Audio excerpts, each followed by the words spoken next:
पाथर्डी तालुक्यातील दैत्यनंदूर या गावामध्ये एवढ्या पावसामध्ये सभेला उपस्थित असणाऱ्या सगळ्या माझ्या माता भगिनी, छोट्या छोट्या मुली आहेत, मुलं आहेत, त्याचबरोबर या दैत्यनंदूर परिसरामधील सर्व गावं, आता मी नाव घेत नाही, कुणी राग मानायचा नाही। काय झालं, परवा त्या शृंगारवाडीच्या सभेला जाण्यासाठी माझी गाडी जात होती।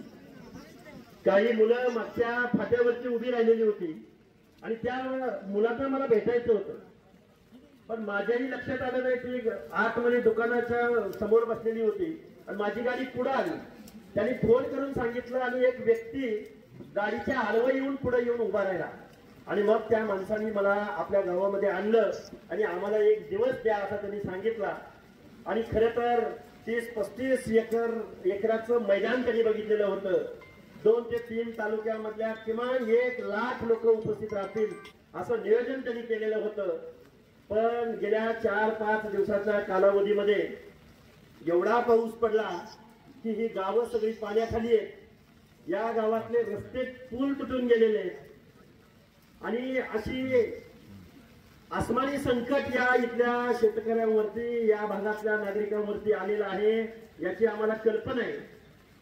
तरी पण आज आम्ही ओबीसीच्या आंदोलनासंदर्भात, मेळाव्यासंदर्भात आम्ही शब्द दिलेला होता आणि आम्ही आज इथं आलो आणि एवढ्या पड पावसामध्ये हे सगळे नागरिक इथं उपस्थित आहेत।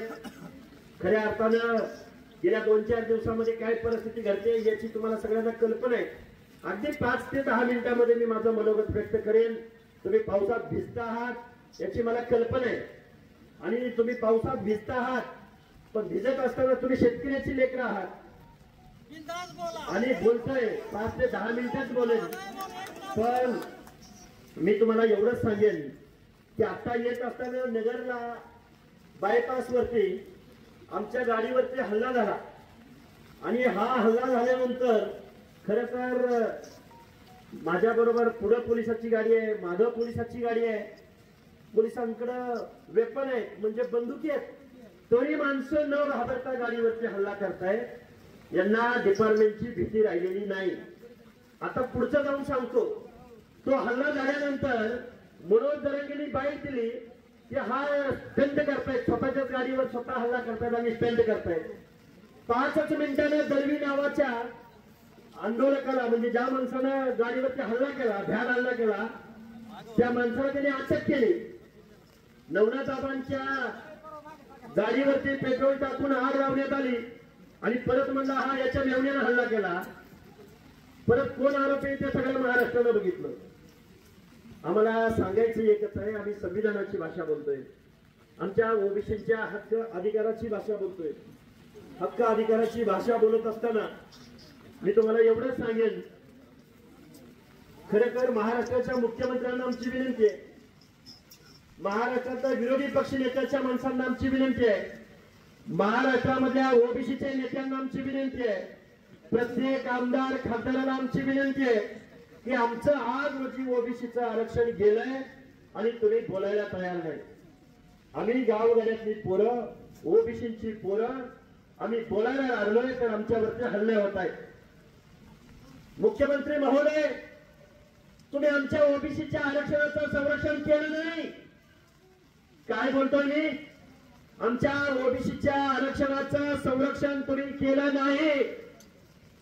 हे जबाबदारीने मी ओबीसीला सांगतोय, ओबीसीच्या नेतृत्वाला सांगतोय, ओबीसीच्या आमदार खासदारांना सांगतोय की आपलं ओबीसीचं आरक्षण आज रोजी गेलंय आणि हे ओबीसीचं आरक्षण गेलंय म्हणून आम्ही आंदोलन घेतोय, मेळावे घेतोय।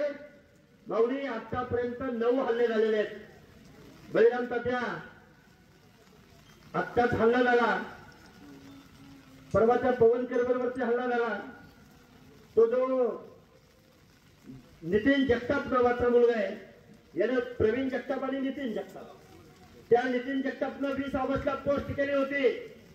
आता काही माणसं म्हणतील त्या विजयसिंह पंडिताला काय जाऊ द्या, त्याच्यावर आता ते बोलू, पाऊस पडतोय, माझ्या माता भगिनी माझ्या समोर बसलेत, त्या विजयसिंह पंडिताला त्यानं पोस्ट केले की विजयसिंह पंडित मला तुम्ही काम देऊ नका, पण मला हाकेला ठोकायची एक संधी द्या. त्याच नितीन जगतापनं काल परवा पवन करवरचे दोन्ही हात मोडलेले आहेत, डोक्यामध्ये रॉडनं वार केलाय, त्याला टाके पडलेले आहेत. आजपर्यंत त्या आरोपींना अटक झालेली नाही. आणि आता माझ्या गाडीवरती हल्ला करून गाडीच्या काचा फोडल्या, माझ्या बरोबर असलेल्या 2 पोरांना मुक्का मार बसला. त्या आरोपीला पोलिसांनी अटक केली, पण त्याला सोडून म्हणून परत हे हरामखोर परत मनाला शिवी दिली. हे सगळी लोक ते आता पोलीस स्टेशनला जमा झाले. मुख्यमंत्री महोदय, आम्हाला या महाराष्ट्रामध्ये जगायचा अधिकार आहे का? आम्ही या महाराष्ट्रामध्ये आम्हाला महामानव डॉक्टर बाबासाहेब आंबेडकर, महात्मा ज्योतिबा फुले, राजर्षी शाहू महाराज या महामानवांनी आम्हाला आरक्षण दिले. हे आरक्षण आज रोजी तुम्ही घालवलंय. आम्ही कोर्टात गेलोय, आम्ही रस्त्यावरची लढाई लढतोय. रस्त्यावरची लढाई लढत असताना ओबीसी बांधवांना माझं सांगणे, जातीपातीची लढाई लढायची ही वेळ नाही. आता तुम्हाला पातीच्या बाजूने उभं राहावं लागेल, ओबीसीच्या बाजूने उभं राहावं लागेल. नाहीतर माणसं म्हणतायत एका बाजूला धनगरांचं आरक्षण उभं राहिलंय, एका बाजूला बंजारा समाजाचं आंदोलन उभं राहिलंय, ओबीसी मधल्या वेगवेगळ्या. हे बघा, अरे आमच्या लढाई आहे. ओबीसीचं आरक्षण आज रोजी ताटातलं आरक्षण कोणतरी काढून घेऊन जातोय, ताटातला घास, अंगावरचे कपडे तुमचे काढून कोणतरी घेऊन जातोय. अरे एका जातीचा मेळावा म्हणलं की लाखोची लोक जमा होतात, पण ओबीसीचा मेळावा म्हटलं पण ओबीसी एकवटलाय. ज्या हिंगोली जिल्ह्यामध्ये कळमनुरीला 1 लाखापेक्षा जास्त लोक जमा झाली. माझी गावगाड्यातल्या सगळ्या लोकांना हात जोडून कळकळीची विनंती आहे. आज तुम्ही दैत्य नांदूर मध्ये उपस्थित आहात. दैत्य नांदूर आणि इतर राक्षसाची पूजा केली जाते. या महाराष्ट्रामध्ये देशामधल्या हे गाव आहे तिची जिथं दैत्याची पूजा केली जाते, त्या दैत्याच्या, निम्मा दैत्याच्या गावामध्ये मी आलोय. माझ्या माता भगिनी पुढे उपस्थित आहेत. आपल्या आरक्षणाची बाजू आम्ही मीडियाच्या माध्यमातून मांडतोय, टीव्ही चॅनलवरती मुलाखती देतोय, मेळावे घेतोय. या अप्पर पावसात या माझ्या माता भगिनी माझ्या समोर उपस्थित आहेत. आता बऱ्याच वक्त्यांनी सांगितलं की माझ्या पोस्टवरून बोलले. काय करणार? कारण सत्ताधारी आपल्या बाजूने बोलायला तयार नाही, एकही आमदार आपल्या बाजूने बोलायला तयार नाही, एकही खासदार आपल्या बाजूने बोलायला तयार नाही, एकही मंत्री आपल्या बाजूने बोलायला तयार नाही. तुम्हाला लवकर बोलावं लागेल, कारण आम्ही आमच्या जातीमध्ये विभागलो गेलोय. अरे एक स्वर्गीय वंदनीय गोपीनाथराव मुंडे नावाचा एक नेता या महाराष्ट्रामध्ये निर्माण झाला.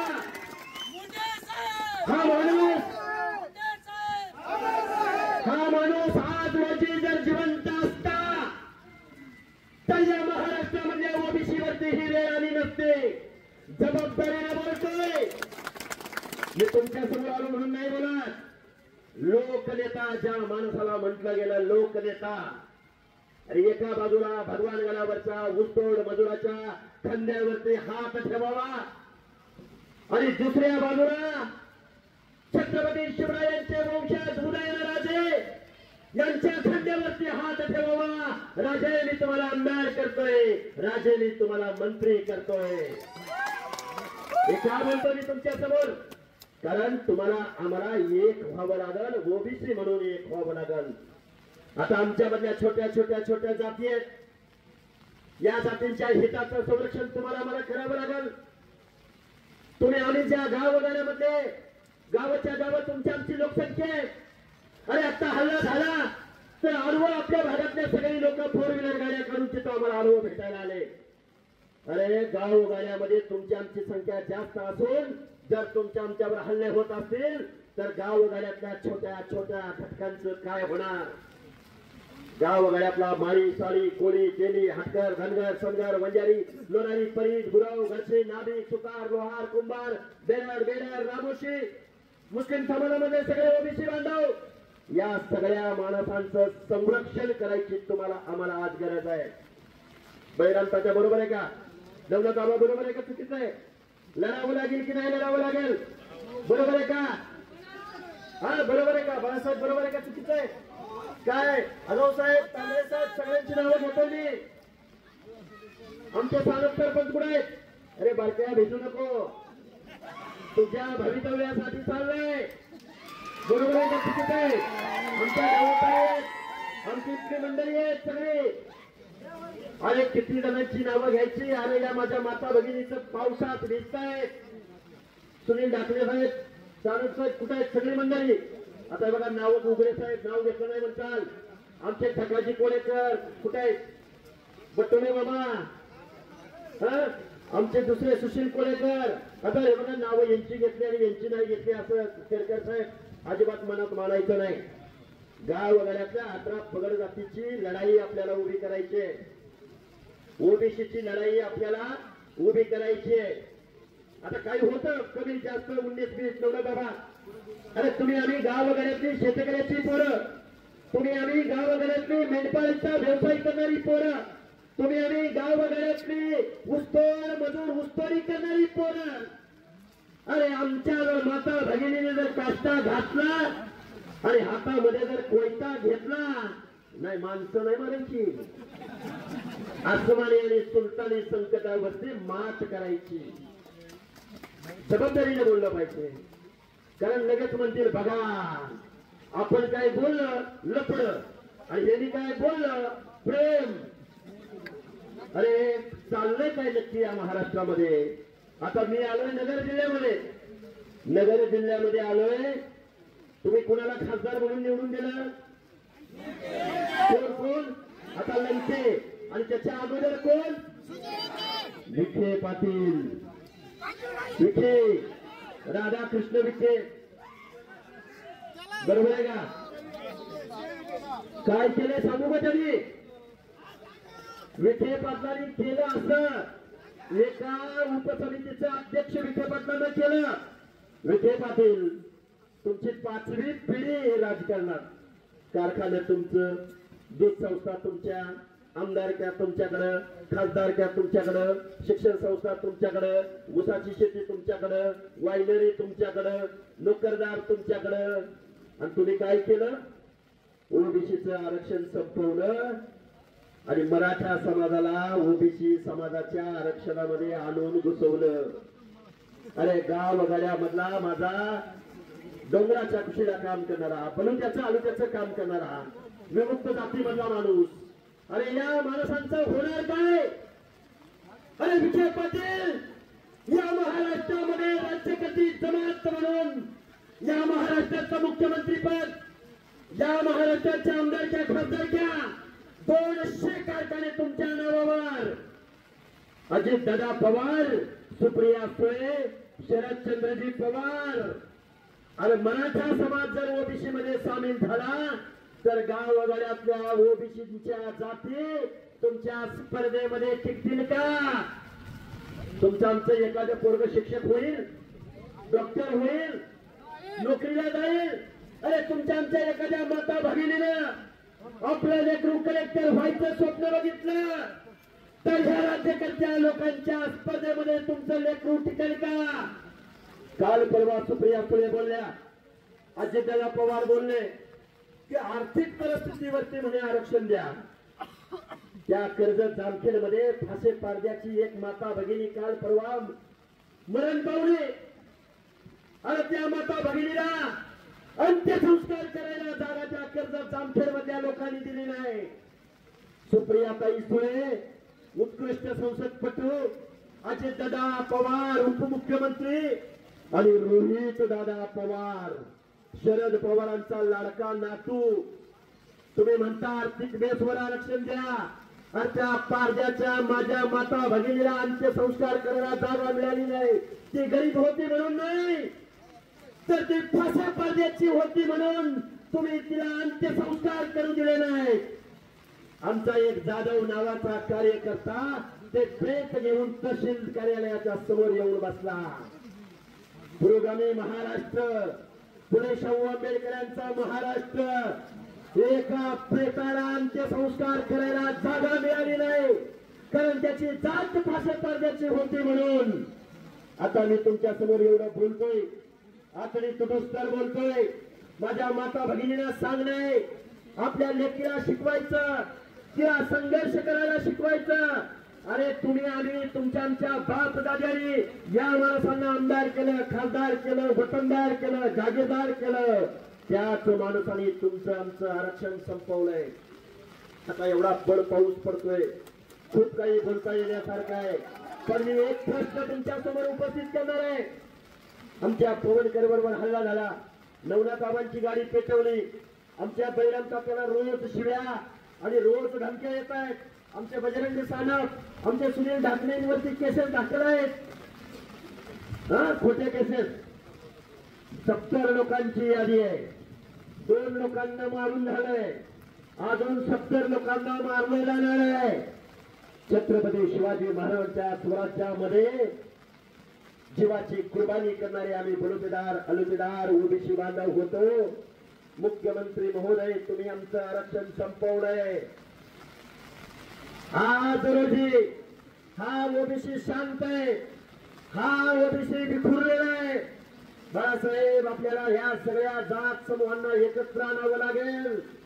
आणि एका जातीचा मोर्चा जालन्यामध्ये निघाला तर जरांगेला मोर्चा खुरखुऱ्या. अरे तुझी कुठली जात आणि कुठे टक्के? अरे एक जात रस्त्यावर उतरली तर लाखोंचा जनसागर होता. आणि गावगाड्यातला ओबीसी एकत्र आला तर रस्ता मिळायचा नाही, रस्ता. आज रोजी गरज आहे कुणाची? आज रोजी गरज आहे वंदनीय गोपीनाथराव मुंडे सारख्या लोकनेत्याची. काय चुकीचं बोललो? आज रोजी गरज आहे सर्व माणसांच्या मनामध्ये, अरे माझा नेता आहे, अरे माझा माणूस आहे. गोपीनाथराव मुंडेंना एक प्रश्न कोळेकर साहेब विचारला गेला, अरे काय तुम्ही देशाचं नेतृत्व करताय, तुम्ही काय दिलं या लोकांना? आजही ही लोक ऊसतोडायला जातात. त्यावेळी गोपीनाथराव मुंडे बोलले की या महाराष्ट्रामधल्या सर्वसामान्य माणसांना मी जर काही देऊ शकलो नसेल तर मी एक गोष्ट दिली, स्वाभिमान, लढण्याची ताकद. आता काय बोलावं, किती बोलावं? तुम्ही आम्ही माणसं, गावगाड्यातली माणसं आहोत. तुम्ही आम्ही पुण्यश्लोक अहिल्यादेवी होळकर, संत भगवान बाबा, संत सेवालाल, महात्मा ज्योतिराव फुले, डॉक्टर बाबासाहेब आंबेडकर, राजर्षी शाहू राजा, संत गाडगे बाबा, सेनानामी, जीवा महाले, शिवाकाशीत, हर एक माणसांची प्रेरणा डोळ्यासमोर ठेवूया आणि या महाराष्ट्रामधल्या ओबीसीची एकजूट करूया. आणि पर पावसामध्ये मी एक तुम्हाला माता भगिनींना एक सवाल करणार आहे.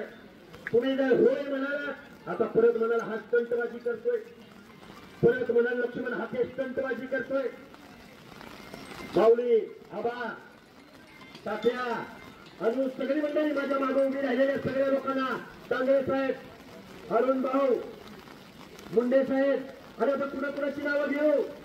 हे बघा, आजपासून लढायचं का नाही ते ठरवा.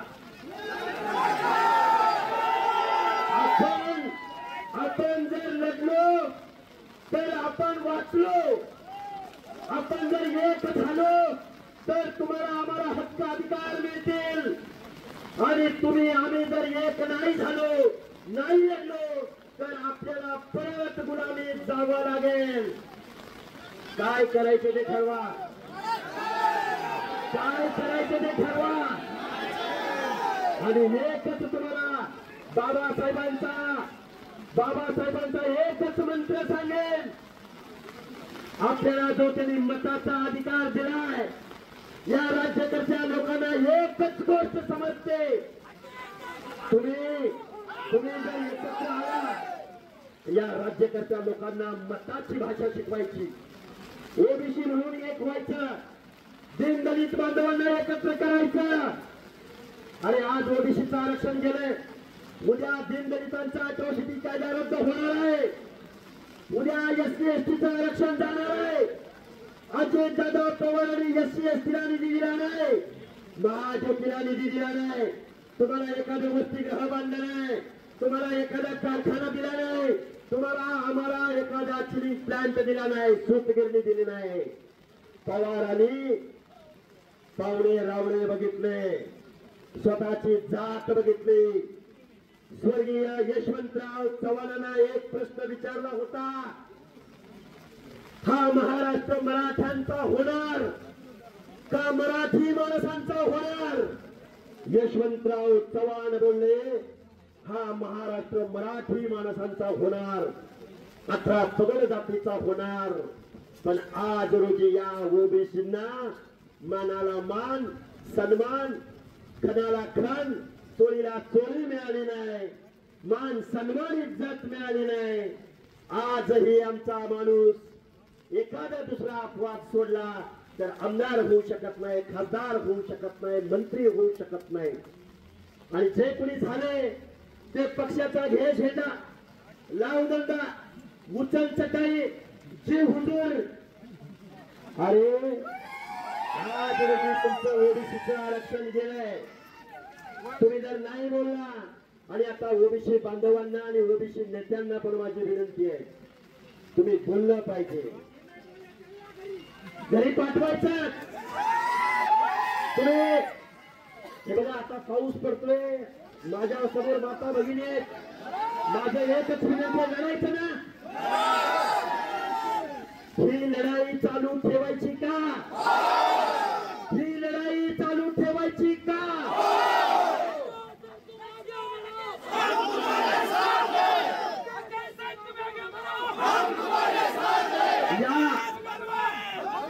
या दैत्य नांदूर मधल्या इथं उपस्थित असलेल्या एकातरी माणसाला आम्ही गाडी दिली का?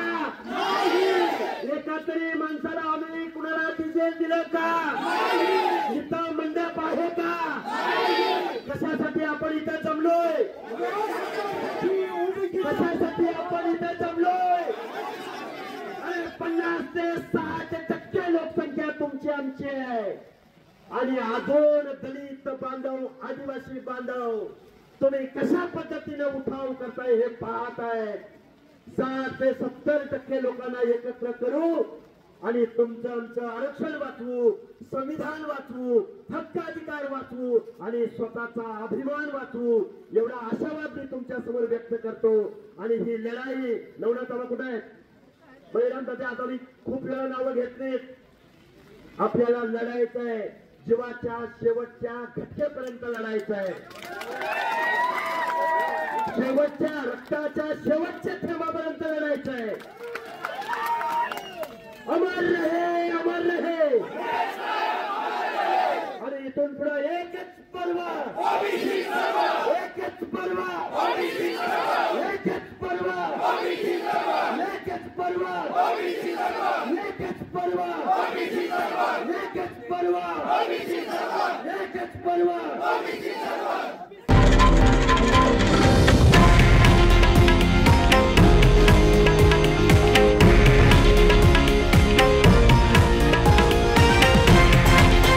हे आहे देशातील नंबर 1 न्यूज नेटवर्क आणि आपण पाहत आहात TV9 मराठी, एकमेव।